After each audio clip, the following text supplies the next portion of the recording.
Salam jumpa rekan trader Indonesia dimanapun berada. Kembali lagi bersama saya Moritz di acara Dunia Kripto. Dunia dimana kita akan terus membahas tentang Bitcoin yang merupakan salah satu aset kripto yang memang aset tertua dan memang pergerakannya selalu ditunggu-tunggu. Rekan trader semuanya, bagaimanakah pergerakan kripto selama 1 minggu ini? Dari pantauan yang kami lakukan bahwa kripto masih terus ada suatu situasi di mana masih terus melanjutkan pelemahan, walaupun ada sedikit tendensi untuk bisa melanjutkan penguatan yang signifikan. Hal itu terjadi di hari kemarin, di mana hari kemarin kalau kita lihat rekan trader bagaimana Bitcoin ini bisa kembali lagi naik hingga level 114.350, akan tetapi akhirnya dia kembali berfluktuasi dan kembali turun lagi dan menembus level di seputaran 107.467. Nah, rekan trader, sesuai dengan judul kita pada kesempatan kali ini, di mana judul yang saya ambil adalah tentang bagaimana jalan terjal Bitcoin. Jalan yang sangat luar biasa, terjalnya telah mencapai level tertinggi sebesar 126.000, tapi perlahan namun pasti dia kembali turun lagi. Dan ini bisa kita lihat selama 1 minggu pergerakannya. Kalau rekan trader lihat, selama 1 minggu pergerakan yang terjadi pada Bitcoin, ini pergerakannya sangat dinamis, rekan trader. Kita bisa lihat dimulai rekan trader dari rekan trader ya. Ini saya lihat dulu, saya balikin dulu ini. Bagaimana dunia kripto, sabarkan trader. Oke, sabar. Nih di sini. Oke, di sini rekan trader. Bagaimana pergerakan terjadi pada Bitcoin sangat luar biasa. Rekan trader bisa lihat bagaimana Bitcoin ini bergerak sangat dinamis, ya sangat dinamis pergerakannya. Dan kalau rekan trader lihat selama 1 minggu ini dia bergerak sangat dinamis, di mana pergerakan yang terjadi dia bisa turun rekan trader sampai level paling terendah di seputaran 103.353. Kita lihat mulai dari tanggal 16 bagaimanakah pergerakannya. Secara garis besar kalau kita lihat dari tanggal 16 pergerakan Bitcoin dia berada di seputaran 108.000 pada penutupan pasar, di mana pasar masih menunjukkan sisa volatilitas dari koreksi awal bulan. Di sini kita bisa lihat bahwa secara garis besar support teknikalnya itu dia berada di sekitaran 107 ya rekan trader. Dia berada di sekitaran 107 hingga 110-an ya, 107 hingga 110 ya. Nah, dilanjutkan rekan trader pada hari berikutnya. Secara garis besar pada tanggal 17 rekan trader bisa lihat harga kembali turun dan menyentuh area di dekat 106. Ini suatu pergerakan yang sangat luar biasa. Dia kembali turun lagi dan kembali menyentuh di level 106. Malahan rekan trader, kalau rekan trader lihat, bukan cuma 106, dia sempat turun hingga ke level paling terendah di seputaran 103. Level ini sama seperti yang terjadi pada tanggal 24 bulan 6 tahun 2025. Ya, jadi sekitar bulan Juni ya. Pada bulan Juni tanggal 24 levelnya sama seperti yang terjadi pada hari Jumat minggu lalu, di mana dia sempat turun sampai di level sekitaran 103.000. Dilanjutkan dengan hari Jumat rekan trader. Kita lihat pada hari Jumat secara garis besar ya pada tanggal 18 ada sedikit pemulihan kecil, ya dia berada di sekitaran 107. Pasar untuk mencoba untuk mereset lagi dan sebagian dana leverage-nya akan menyesuaikan dalam satu posisi. Dan di sini kita bisa lihat bagaimana pasar kembali ingin naik ke posisi yang lebih tinggi dan dimulai pada tanggal 19 di sini rekan trader. Nah, tanggal 19 bagaimana pasar bergejolak selama 2 hari, tanggal 19 dan tanggal 20. Dia mencoba naik hingga level ke 111.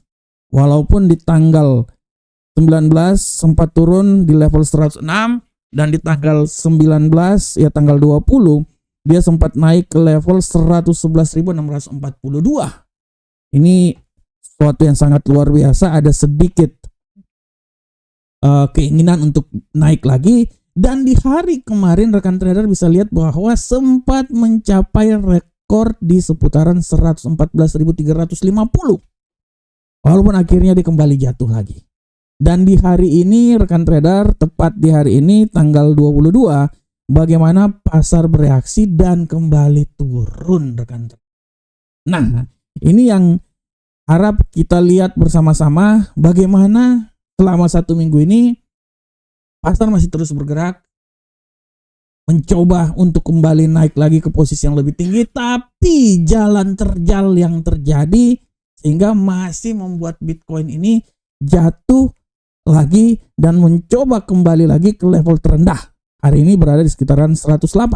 Nah, ini rekan trader menjadi suatu bagian yang harap kita perhatikan, karena secara garis besar apa yang membuat Bitcoin ini masih terus berfluktuasi rekan trader ya. Secara garis besar kalau kita lihat banyak sekali penyebab-penyebab yang membuat Bitcoin ini agak sedikit jatuh, jalan terjal untuk kembali naik. Dan kalau saya lihat banyak sekali penyebabnya. Salah satu penyebabnya itu pertama adalah bom tarif dari Donald Trump. Bagaimana tarif yang dikeluarkan oleh Donald Trump kepada Cina, di mana dia mengancam akan mengeluarkan tarif sebesar 100% terhadap seluruh impor Cina, inilah yang menjadi alasan bagaimana tekanan yang terjadi pada Bitcoin semakin kuat.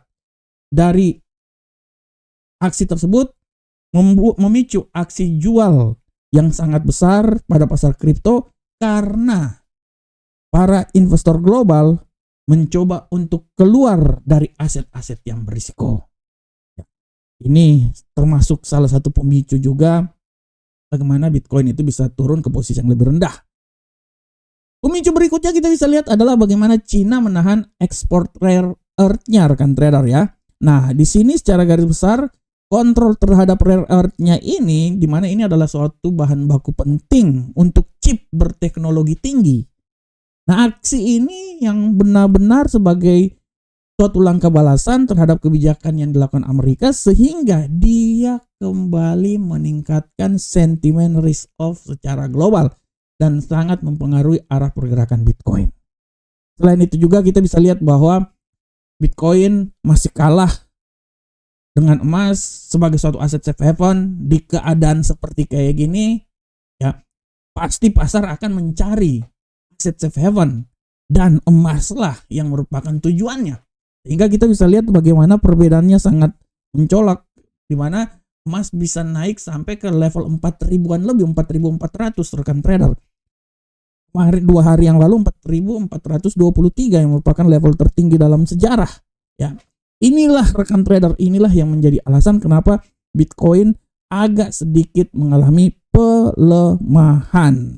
Di samping itu juga kalau kita lihat salah satu aksi atau salah satu pemicu Bitcoin bisa kembali jatuh dan Bitcoin kembali menempuh jalan terjal untuk naik lagi adalah masih shutdown pemerintahan Amerika.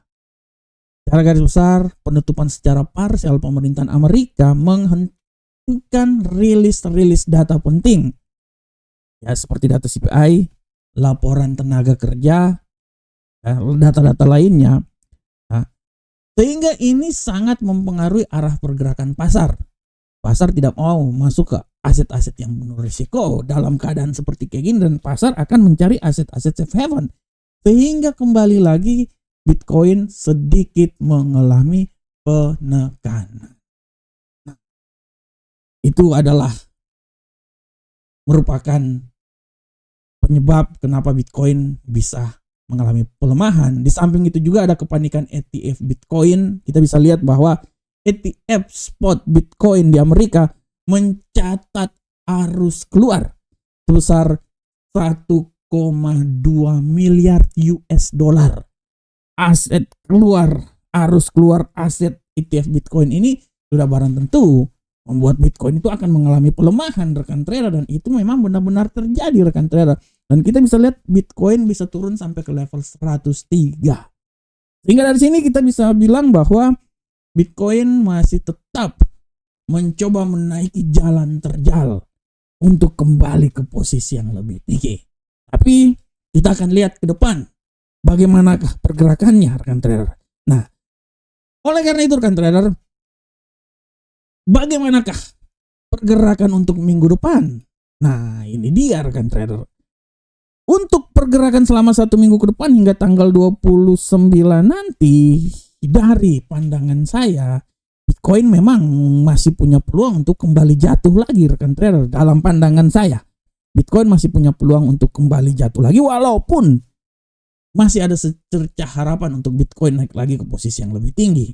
Karena minggu depan ini termasuk masuk di minggu-minggu di mana benar-benar data itu akan benar-benar dituju, dan tidak hari itu pun juga akan ada sampai hari Rabu minggu depan akan ada rapat pertemuan FOMC, sehingga di sini akan kita lihat bagaimana Bitcoin akan bereaksi terhadap hal tersebut.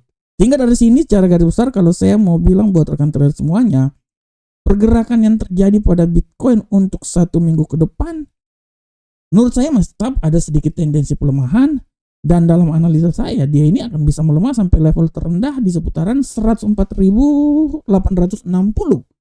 merupakan level terendah dari pergerakan Bitcoin selama 1 minggu ke depan hingga hari Rabu minggu depan tanggal 29.